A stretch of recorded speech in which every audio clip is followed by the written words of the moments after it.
ओमफ्राय जेसेबांनो होदों फान बिनिबो क्रेडिट लाजोबा बुरखां वान एक्ट कम्पिटिसन नोंथांमोना दिनै पलिटिकेलाइज खालामनो नाजागासिनो बेनि नामा डेम'क्रेसिया नोंथांमोना जे सान्थिनि खोथा बुङो डेम'क्रेसिनि खोथा बुङो डेम'क्रेसिबा नोंथांमोना बेहाय दिनैसिम मानो सोरबा खामानि मावनायनि सायाव डिपेन्ड खालामनानै फान्ड मानो हराखै मानो मोनफा मोननै ग्रुपनोल' नोंथांमोना एथ' अनथाबनानै ओरै खालामनानै हरबाय थानानै क्रेडिट लायो क्रेडिट होयो बुंनांगौ बाथ्राया बुरखां वान एक्ट कम्पिटिसनखौ लानानैसो बुरखां वान एक्ट कम्पिटिसना टटेलि मोनसे नन पलिटिकेल प्रग्राम नन पलिटिकेल मोनसे अर्गानाइजेसन खुंजानाय मोनसे प्रग्राम जायखौ थांनाय 2017 निफ्राय नारा नाथा नाजानानै बिनि जागायनाय बिनि जोंनि बावसोमनाय बेखौ जों माने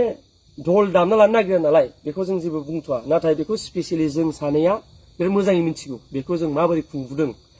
आरो बिनि आन्दोआव बेसेबां मानसि दङ बेखौ जोङो दिनै नाम मख'जोबनो हानाय नङा बेहाय UPPL माइन्डेड मानसिबो दङ BPF माइन्डेड मानसिबो दङ BJP माइन्डेड मानसिबो दङ गासै स्टाइलनि मानसि दङ बेहाय पलिटिकेलि आरो नन पलिटिकेलि दङ जायफ्रा वेल विजार जायफ्रा जोंनि खामानिखौ मोजां मोनदों बिथांमोननि बिहोम दङ बेहाय बाथ्राया जादों मा आङो साननाय बाथ्राया आरो हरखाब बिथांमोना बुरखां वान एक्ट कम्पिटिसननि क्रेडिटखौ मानो लानो गोनां जाखो मानो लाखो थांनाय बोसोर माने बिथांमोना होदों मा 2022-2024 थांनाय बोसोर मोनब्रैयाव बिथांमोनाथ' बेखौल' होआखै माबाखौ सापर्टखौ जोंनाथ' खुनु गभर्नमेन्ट प्रग्राम नङा जोंथ' सापर्टसो लादों आरो सापर्ट लानो जोंहा गासिबो लिगेल अथराइज दङ जोंहा रेजिस्टार अर्गानाइजेसन आं आगोलनो बुंदों जोंना रिनिउ जानाय मोनसे दाबो रेजिस्टार्ड भेलिड रेजिस्ट्रेसन दङ बेंक एकाउन्ट दङ जोंना पार्सनेल एकाउन्टआव हाबफैया गासिबो दंजोबो थ' जोंनिखौ लादोंबा दस्राखौ मानो लायासै बिथांमोना मानो कलकातायाव खुंनाय बैसागु फेस्टिभेलखौ मानो बेहाय मानो सोआखै बिथांमोना कलकाता आरो दिल्लीयाव खुंदोंमोन नामा थांनाय बोसोरनै ना बोसोरथाम आगोल बेखौ मानो लायाखै बिथांमोना बायदि मैया लादों आरो आं मिथिबावनो नागिरनाया जाहैबाय मा RTA खालामदोंमोन आङो RTAयाव दा आङो गोबां रिजनाव जों दाबो डिस्ट्राक्टिभ जाद्रायनो हायाखै हारिनि सेन्टिमेन्टआ बयनावबो दङ जानो हानाय नाथाय जों गेलेनो दाबो हायाखै बेखायनो आङो RTIखौ थाबाबो होगोन होआ सानगासिनोमोन नाथाय होयानो बांसिनमोन आरोखि माबायाव डिसक्ल'ज खालामैयानो सानदोंमोन आङो नाथाय उफाय गैया दा आं मिन्थिनो लुबैनाया थांनाय समफोराव 20-24 BTR गभर्नमेन्टआ सिनेमा एन्ड थियेटारल' कालचारेल एक्सट्रा डिपार्टमेन्ट मोनसे सिनेमा एन्ड थियेटारखौ मानगोनां गाहाय मावफुं सोद्रोमा प्रमद बर' बिथाङानो नायो स' बिथांनि डिपार्टमेन्टआ सिनेमा एन्ड थियेटार डिपार्टमेन्टआ 2020-21आव लोरगि थियेटार ग्रुपनो फासि होनाय मोनसे नाटक बानायनो MSR थियेटारफ्रा मेक्सिमाम 1.5 आवार जायो माने 1.5 घन्टानि जायो 1.5 घन्टानि मोनसे नाटक खालामनो 10 लाख थाखा होदों लोरगि थियेटार ग्रुपनो 2020-21आव माने फार्स्ट सरकार बानाय दाजेनबा बे बोसोरावनो बांबुला फिल्म प्रडाक्शन जायखौ जोङो बिथां मानाव गेदेर मा होनो बर' सावथुननि गार्जेन फैलाजि बरगयारिनि होननानै मिथिगौ हायनामुलि पार्ट 7 बे सावथुनखौ बानायनो थाखाय 9L फैसा होदों फान्ड होदों 2020-21आवनो ओमफ्राय जात्रासि होननाय मोनसे जोंहा अर्गानाइजेसन दङ ड्रामा ग्रुप जयन्त नार्जारी बिथांनो होदों 9 लाख मानि थाखाय होदों making of documentary film drama ग्रुपनो डकुमेन्टारि फिल्म बानायनो 9 लाख थाखा होदों गिबि सरकार दाजेननाय बोसोराव बेनि क्रेडिटखौ मानो लायासै बेहाय आं बेखौ बुजियाखै बे मोनथामनि क्रेडिटखौ मानो लायासै बेनि उनाव फैबाय दाना 2022 बेहाय जोंहा ट्रु ब्रादार्स एन्टारटेनमेन्ट होननाय मोनसे फिल्म प्रडाक्शन हाउस दङ पंकज लाहारी बिथांनि 4 लाख होदों without CBFC censor board of film certificate बिथांमोननो हरदों 4 लाख बे बोसोरावनो होदों पिंकी ब्रह्म चौधुरी बिथाङा खुनु अर्गानाइजेसननि नाम गैया बिथांनो होदों मा grant in aid to secretary Pinky Brahma Choudhury film maker for research and script writing title of training the cultural history of the Bodo' people 4 lakh खुनु रेजिस्ट्रेशन सार्टिफिकेट गैया grant in aid to Shri Nikunj Das produced by Nayantra Theatre for making theatre तेजिमला 1 लाख होदों आं बेखौ बुंबाय थाबा गोलाव जागोन बेखायनो एसे गुसुङै बुंलायगोन आं दाहाय बेखौ हगारजोबनो होखागोन जेब्ला बुंबाय थानायनि ओंथि गैला बिदिनो आलायारन थियेटारनो होदों 1 लाख गोरोन्थि मुंनि मोनसे नाटकनि थाखाय 2 घन्टासोनि नाटक जायो माबायावहाय मबाइल थियेटाराव ओमफ्राय माबा उपेन बर' बारलांफा थियेटार गोथार अननायनि जिनजिरि 1 लाख थाखा होदों बिनोबो सिन्दुर होननाय सेरां मन्जु थियेटार 1 लाख थाखा होदों बै बोसोरावनो बेनि क्रेडिट मानो लायासै बिथांमोना दानिया फैलायबाय 2022-23 बे बोसोराव फैबाय दाना 4th बड' फिल्म एवार्ड्स 25 लाख थाखा होदों बेनि क्रेडिट लादों नाथाय बिनि फान्डा सोरनिबा पार्सनेल एकाउन्टआव हाबदों ना बिसानि बर' सिनियर आर्टिस्ट एस'सिएशननि फान्ड एकाउन्टआव हाबदों बिनि खुनु क्लियारिटि दासिम गैया मानोना आं मिथिनो बिसाया भेलिड रेजिस्ट्रेशन सार्टिफिकेट गैया अब्ला बोरै हाबनो बिथांमोननाव बेंक एकाउन्टआनो गैयाबा बोरै हाबनो दाना फैबाय माने मा जोंना नै मुंदांखा बुहुमनि इन्टारनेशनेल थियेटार फेस्टिभेल मैहुर इन्टारनेशनेल थियेटार फेस्टिभेल जोंहा लोरगि थियेटार ग्रुपनो होलायबाय दाना 47,90,000 बे 2022-23 इयारनि दै बिसानिया 25 आरो 47,90,000 लोरगि थियेटारनो ओमफ्राय दाना होबाय नै जेराव जोंनि नाम लादों अख्रां दा स्काइनि जि बुरखां वान एक्ट कम्पिटिशननि नाम लादों बेहाय फैबाय मा 6,82,997 रुपिस बेनि क्रेडिट लादों थिग दङ ओमफ्राय बे बोसोरावनो चन्द्रकान्त मुसाहारि माबा जोंहा सोरां मन्जु थियेटारनि बिगोमा बिथांनो 10 लाख थाखा होदों थिग दङ बिराद खामानि मावबाय कन्ट्रिबिउसन दङ बर' हारियाव बर' माबायाव कालचाराव बयबो बेखौ सापर्ट खालामो थिग दङ दाना बेयावनो होलायबाय holding of cinema and theatres activities like seminar workshop and training programme of the year 2022-23 25 lakh बाखि बेहाय बिथांमोना लोरगिनिखौथ' लाखाबाय इन्टारनेशनेल थियेटार फेस्टिभेलनिखौ बिथांमोना मा सोमोन्दो दंलाय आं मिन्थिया बाखि बिथांमोना बुरखांनिखौ लाबाय नाथाय बाखि मोनथामनिखौ मानो लायासै क्रेडिटखौ आं बेखौ बुजियासै क्रेडिट ला सोर क्रेडिट लानो बिदि पार्सनेलिटि खालामो सानथावना बाथ्रा लानांगौ ना एथ' हेल्प होदों सापर्ट होदों क्रेडिट लानो नांगौ थ' थियेटार वार्कशप सोरनो हरदों बेखौ रावबो मिन्थिया दिनैसिम मोनसेबो नाम बेहाय मख'नाय गैया मोनसेबो ग्रुपनि नाम मख'नाय गैया जास्ट दङल' होमबा सोर सोरखौ सापर्ट खालामखो अफिसियेलथ' खुनु डाटा गैया दानिया फैलायबाय माने मा 23-24 आव अख्रां दा स्काइनो फैलायबाय नै बुरखां वान एक्ट कम्पिटिशननिया थिग दङ ला क्रेडिट बुंनांगौ जेबो गैथ'ला जोंनिया सरकारि प्रग्रामानो नङा जोङो जास्ट जोंहा जि अथराइज्ड जोङो माने सरि जोंहा माने लिगेल राइट्स दङ बेखौ बिनायनि डिपार्टमेन्ट मोनसे दङ जों बे लाइनाव खामानि मावो आरो जोंहा लिगेलि रेजिस्टार्ड सार्टिफिकेट थानाय मोनसे जों अर्गेनाइजेसन बेंक एकाउन्ट दङ जोंनि अर्गेनाइजेसननि नामाव जोंहा राइट्स दङ जों बिदों होबाय थिग दङ 12 लाख होदों बे समाव दानिया फैलायबाय मा जोहोलाव होननाय बर' सिनेमा उइदाउट सेन्सर सार्टिफिकेट होलायबाय 6 लाख दानिया financial assistance for conducting film making workshop seminar and other गभ related cultural programme at Simla Baksa by Maihur film production society 10 lakh खुनु डिटेल्स गैया मोजाङै सोर बेहाय सेक्रेटारि प्रेसिडेन्ट गैया जास्ट दङ मा बाक्सानि सिमलायाव दङ मैहुर फिल्म प्रडाक्शन ससाइटि बिथांमोन 10 लाख थाखा हरदों बेनि क्रेडिट लायाखै बिथांमोना बिसम्बि होननाय मोनसे सावथुननो होदों खुनु अर्गेनाइजेसननि नाम गैया financial assistance for making of बिसम्बि ए बर' मुभि 6 लाख दानिया financial assistance for procurement of equipments and renovation of Guru audio visual recording studio private studio renovate खालामनो बिथांमोना 6 लाख थाखा हरदों मा बुंनो आं जेबो बुंथ'वा गावबा गाव साननानै नाय मानसिफोरा खैना होननाय मोनसे बर' मुभिनि थाखाय 6 लाख थाखा हरदों जा खैनाखौ आं मिथिनायाव बानायदों 2017 नि सिनेमा बे बिथांमोना सरकार दानायनि बिटिआर रेकर्डनि बेसेबां सिगांनि सिनेमा 6 लाख थाखा हरदों बेहाय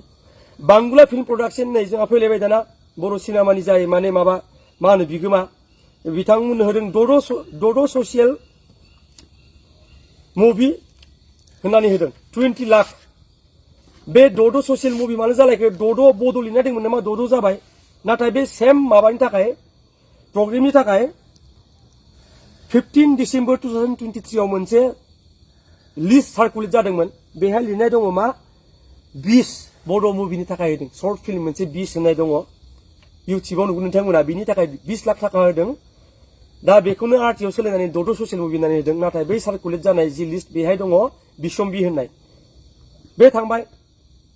बाकी 12 लाखै एगेन बिसानो होदों बै बोसोराव 24 लाख थाखा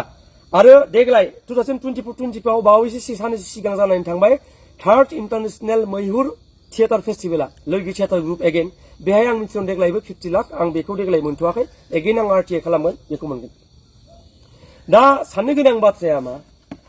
एथ' प्रग्राम खालामनानै बे मोनसे मोननैनिल' बे बुरखांनिल' दस्रा इन्टारनेशनेल थिएटार फेस्टिभेलाव मा सोमोन्दो दं आं मिथिया बाकी बुरखांखौल' मानो क्रेडिट लाखौ आं बेखौ बुजियाखै बिथांमोनखौ मा दङ आंजों जोंजों मा दङ बेबायदि क्रेडिट लादों लानांगौ बयनिबो नोंथांमोना बयनिबो लिस्ट मोनसे बानाय जों बे बोसोराव ओरै टिमनो ओरै खालामनो ओरै फान होदों होननानै नोंथांमोना खालाम फोसाव क्रेडिट ला आंबो जेसेबां हायो फोसावनो हागोन आं इभेन अभार कल आं मानसिफोरखौ खोन्थागोन जे नै जोंना बिटिआर गभर्नमेन्टआ बयनोबो बिदि फान्नो मारदों होननानै जोंनोबोथ' मोनसे खाबु हो नोंथांमोनखौ बाख्नायनायनि नोंथांमोननि मोजां खामानिखौ फोसावनायनि मानो बिदि सोर पार्सियेलिटि खालामो क्रेडिट लानायाव मानो लानो हाया नोंथांमोना आरो सार्कुलेसनाव दंबावो बिसा चिरां डिस्ट्रिक्टनि नोंथांमोना 3 लाख थाखा हरदों बिनि क्रेडिट मानो लायाखै नोंथांमोना बेखौ लाथारनांगौ आरो मोनसे बर' गोजाम मेथाइ आरो सावथुन माने मा होनो बुथुमग्रा दोनथुमग्रा ना मा आफाद नाम होदों बेनि नोंथांमोना 20 लाख थाखा हरदों बेनि क्रेडिट नोंथांमोना लायाखै दा आरो खोनानो मोनगासिनो हावायाव बाराव जे माबा माबि डकुमेन्टारि फिल्मनि थाखाय सोरखौबा कनभिन्स खालामगासिनो नोंथांमोना जुदि बेखौ आं बुंनो हाया मानो आंनाव डाटा गैया बाकी डाटा दंजोबो आंनाव नोंथांमोना बिनि क्रेडिट मानो लायाखै नोंथांमोना बिसानि थ्रुयै मोनसे वर्कशप खुंदों थांनाय जुलाइआव इरागदाव भबनाव थिथागुरि क'क्राझाराव 2023 आव बेनि क्रेडिटखौ मानो लायाखै नोंथांमोना लाजोब क्रेडिटखौ क्रेडिट लानो नांगौ नोंथांमोना मोजां खामानि मावदोंना बेफोरनि क्रेडिटखौ लायालासे नोंथांमोना जेराव बुरखां वान एक्ट कम्पिटिशना मालाबाबो सरकारि प्रग्राम बे नङा नोंथांमोना फान्ड हरदों येस बेनि थाखाय नोंथांमोनखौ जोङो अरायबो साबायखर बावदों माब्लाबा नोंथांमोनखौ साबायखर बावाखै नङा नोंथांमोना जों मेनसन मानो खालामनो हाया मानोना नोंथांमोना डाबल ए खौनो होयो प्रग्राम जोबनायनि मास मोननैनि उनाव मास मोनसेनि उनाव नोंथांमोनखौ जों बोरै क्रेडिट होनो जोंनि प्रग्राम सोलिनाय समाव स' बेनो बुरखांखौ आं आगोलबो खावलायखांबाय बयखौबो खावलायदों आं जेसेबां मानसि सिनायो नोंथांमोननि सरकारनि बेखौ थांनानै थानो हो आगोल मा जायोमोन आगोलनि सरकारनि समाव जों सरकाराव आगोल जों खुनुदिन प्रप'जेल हराखैमोन नाथाय बै समाव जायफोर फिसा फिला जोंहा थिखादारफोर दङमोन बर' अफिसारफोर दङमोन बै समाव बिथांमोनहा सोरबा मायबा मायबि फार्स्ट प्राइज सेकेन्ड प्राइजफोरखौ दान हरलाबायोमोन बिदिनो हरनानै जागायजेननायनिफ्राय जों बिदिनो सोलिगासिनो बे प्रग्रामखौ प्रब्लेमा मालानिफ्राय जाखो जेला 22 आव जाबाय नोंथांमोना गावसोरबो फान्ड हरनो नागिरला बर' थिखादारफोरबो गैला बर' रावबो थाखा गोनां मानसिबो गैला अफिसारफोराबो ट्रेन्सफार जाजोब्बाय बेफोर बिटार ट्रुथ ना बेफोर बिटार ट्रुथ बिनि उनाव जों जेला नोंथांमोननो प्रप'जेल हैनो थाङो नोंथांमोना बेयाव फेभारिटिजम खालामो नोंथांमोननि पलिटिकेल आइडियलजिखौ जायफ्रा सापर्ट खालामबाय थायो बिथांमोनखौ नोंथांमोना फार्स्ट प्रिफारेन्स होगोन जायफ्रा मोनफा मोननै बाथ्रा सोङो बिथांमोनखौ नोंथांमोना गाज्रि मोनगोन आरो नोंथांमोना डेम'क्रेसिनि बाथ्रा बुंबाय थायो डेम'क्रेसिया बिदि नङा सान्थिया बिदि नङा बोरै मैया बाथ्रा बेफोरलाय नोंथांमोना नोंथांमोननि गभर्नमेन्टनि जाय साफा सानै आंखौ सिनायो बेफोर मानसिया मोनसे समाव आंखौ मोजां मोनोमोन मानोना आं बै समाव कुइसन रेज खालामोमोन बै समनि सरकारखौ 2017-15 फोराव नोंथांमोना सरकाराव फैनायनि सिगाङाव जेब्ला बै समनि सरकारखौ आं कुइसन रेज खालामोमोन अब्ला आंखौ नोंथांमोननिनो गोबां मोजां मोनोमोन बेखायनो आंजों दिनै सिनायलायनाय दङ नाथाय दिनै नोंथांमोनखौ कुइसन खालामबा मानो गाज्रि मोनो बेनो नामा डेम'क्रेसिया नोंथांमोना जे सान्थिनि खोथा बुङो डेम'क्रेसिनि खोथा बुङो डेम'क्रेसिबा नोंथांमोना बेहाय दिनैसिम मानो सोरबा खामानि मावनायनि सायाव डिपेन्ड खालामनानै फान्ड मानो हराखै मानो मोनफा मोननै ग्रुपनोल' नोंथांमोना एथ' अनथाबनानै ओरै खालामनानै हरबाय थानानै क्रेडिट लायो क्रेडिट होयो ओमफ्राय जेसेबांनो होदों फान्ड बिनिबो क्रेडिट लाजोबा बुरखां वान एक्ट कम्पिटिशन नोंथांमोना दिनै पलिटिकेलाइज खालामनो नाजागासिनो आं थासान्दि बे जानो मोना माब्लाबाबो नोंथांमोनखौ आं आगोल खावलायदों देग्लायबो नोंथांमोना क्रेडिट लाबाय थिग दङ देग्लाय मा खालामनो नागिरदों नोंथांमोनाथ' इन्टारनेशनेल थियेटार फेस्टिभेल खुंबाय देग्लायबो 3rd इयार जाबाय देग्लायजों 3rd एडिशन जाबाय खुंगासिनो दङ बुरखांखौ मा खालामनो नागिरदों प्रप'जेल हरना दोननाया मास मोनथामनि बारा जाबाय जोंहा इयुथ लिडार बयनिबो इन्सपाइरेसन UPPL नि जोंहा जेनेरेल सेक्रेटारि आदा राजु नार्जारिजों आं सावरायदोंमोन मालाबानो बिथाङा मालाबानो बुंदों आं शिबजों रायलायखाबाय जाजोबखानानै दङ अख्रां जेबो सिन्था खालामनाङा गासिबो जाजोबखानानै दङ जागोन होननानै नाथाय मास मोनथाम बारलांबाय खुनु रेसपन्स गैया दाना फनबो रिसिभ खालामबावला मा रिजोना मा बिनि मानो पलिटिक्स एभ्रि स्टेप आंथ' आगोलनो बुंदों ग्रेटार इन्टारेस्टनि थाखाय सरकारा दिनै दङ गाबोन गैया सोर फैयो जेबो थिग गैया नाथाय बे कम्पिटिसनखौ थांनानै थानो हो मानोना बे कम्पिटिसननि थांखियानो बेनोमोन बर' सेंग्रा सिख्लाफ्रा जों मोनसे प्लेटफर्म मोनो